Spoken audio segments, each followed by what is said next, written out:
অবশেষে সুর বদলালো মিশর আর জর্ডান। দেরিতে হলেও ইসরায়েলের বিপক্ষে মুখ খুলেছে দুই মুসলিম দেশ। মিশর এবং জর্ডান গাজা উপত্যকা এবং পশ্চিম তীর থেকে ফিলিস্তিনিদের জোরপূর্বক বাস্তুচ্যুত করার তীব্র বিরোধিতা করেছে। মিশরের president Abdel Fattah al CC এবং জর্ডানের প্রধানমন্ত্রী বিশার আল খাসাউনে কায়রোতে একটি যৌথ সংবাদ সম্মেলনে ফিলিস্তিনিদের বাস্তুচ্যুত করার যে কোনো প্রচেষ্টাকে প্রত্যাখ্যানের উপর জোর দিয়েছেন।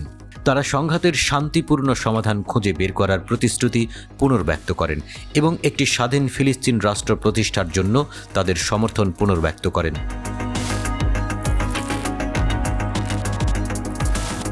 প্রেসিডেন্ট আল সিসি গাজা থেকে ফিলিস্তিনিদের আরও বাস্তুচ্যুত রোধ করার গুরুত্বের উপর জোর দিয়ে ইসরায়েল ও হামাসের মধ্যে একটি যুদ্ধবিরতি চুক্তির মধ্যস্থতার জন্য মিশরের প্রচেষ্টার উপর জোর দিয়েছেন। প্রধানমন্ত্রী আল খাসাউনে ফিলিস্তিনিদের জোরপূর্বক বাস্তুচ্যুতির বিরুদ্ধে জর্ডানের অটল অবস্থান নিশ্চিত করে রাজা দ্বিতীয় আবদুল্লাহর একটি বার্তা পৌঁছে দিয়েছেন।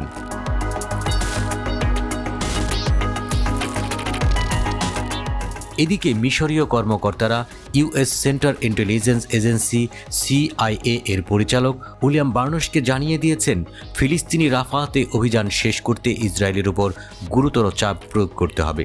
তা না হলে ক্যাম্প ডেভিড চুক্তি বাতিল করতে কাজ করবে বলে হুমকি দিয়েছে মিশর।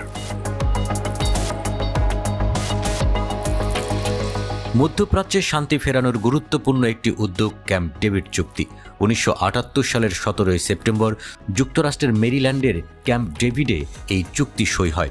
এতে সই করেন মিশরের তৎকালীন প্রেসিডেন্ট আনোয়ার সাদাত ও ইসরায়েলের প্রধানমন্ত্রী মেনাচিম বেগিন। এই চুক্তির মধ্যস্থতা করেছিলেন তৎকালীন মার্কিন প্রেসিডেন্ট জিমি কার্টার। প্রায় 50 বছর আগে সই হওয়া ক্যাম্প ডেভিড চুক্তির মাধ্যমেই ইসরায়েলকে স্বীকৃতি দেয় কায়রো। চুক্তি হওয়ার আগে দুই দেশের মধ্যে 5টি যুদ্ধ হয়।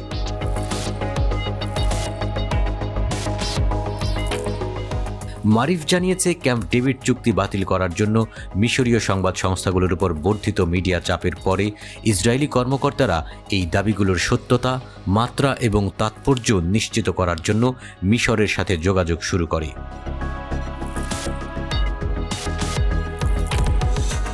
মারিফ আরও জানিয়েছে, সংঘাতের শুরুর পর থেকে প্রথমবারের মতো মিশর মানবিক সাহায্য নিয়ে আসা ট্রাক চালকদের মিশরীয় দিক থেকে রাফা ক্রসিং এলাকাটি খালি করার নির্দেশ দিয়েছে।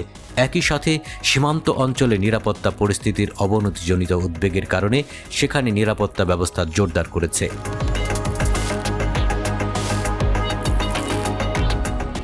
মিশর, কাতার এবং মার্কিন যুক্তরাষ্ট্রের মধ্যস্থতাকারীদের অংশগ্রহণে এই সপ্তাহের শুরুতে কায়রোতে অনুষ্ঠিত সর্বশেষ আলোচনা একটি যুদ্ধবিরতি চুক্তি ছাড়াই শেষ হয়েছে।